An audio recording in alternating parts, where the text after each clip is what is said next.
भगवान से प्रार्थना शुभकामना खातिर अब तो नहीं एक भजना और गालो चल चलो नया नया लॉयकन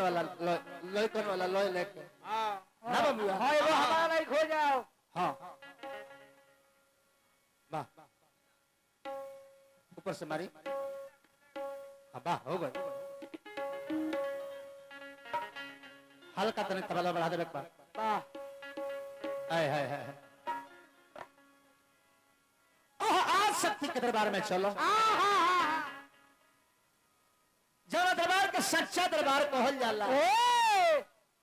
सच्चा दरबार में लोइका गई आ नए लोय लेके कहलो कहलो जाही आस गईल बारो गोदी में खेला के नम नम नम नाम नाम का है ब्यासी श्री हीरालाल जी सबका करो पैदल बने हां जी भगवान से प्रार्थना करो शुभकामना खातिर आ जाए हने आ जाए निरोग रही भगवान के चरण से प्रेम बन रहे और भगवान के दया दृष्टि रो पर बन रहे तो लेके कलश के माई तस्वीर पर सवार हो अब मोर मैया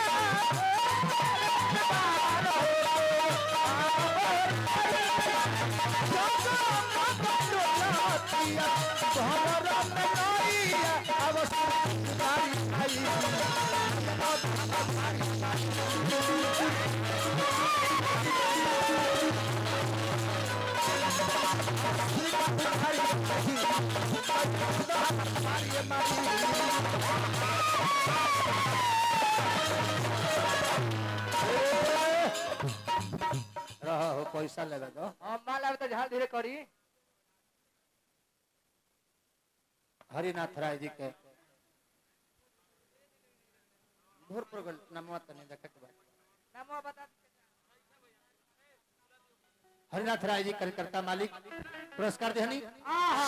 संचित राय जी के सुपुत्र हमरा के पुरस्कार देले बनी हां जी ने भी सुपुत्र वहां की ओर से पुरस्कार मिलल बा भगवान से प्रार्थना करो शुभकामना खातिर लड़का कहले के माई शेर पर सवार हो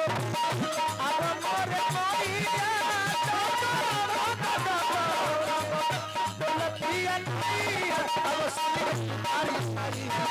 मैया कब हम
सरपंच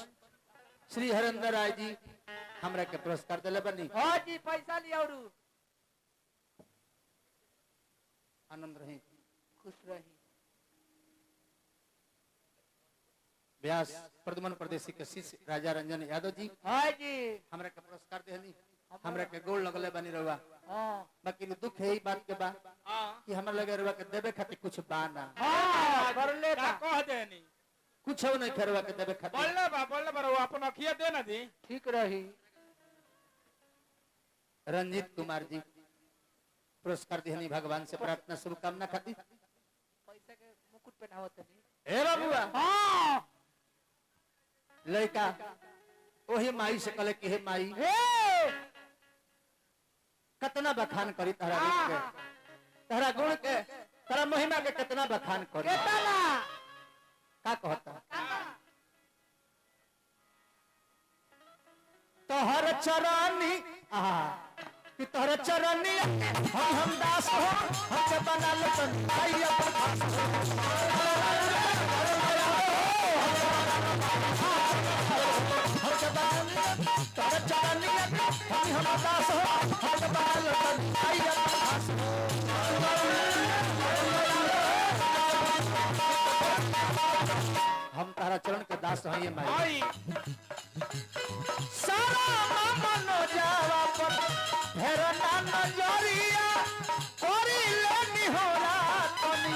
चलना पर हरिया और सुन के तारी माई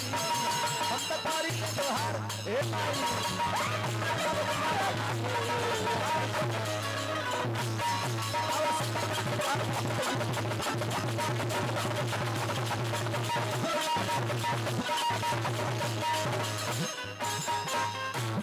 श्री उमेश राय जी पुरस्कार दिया नहीं।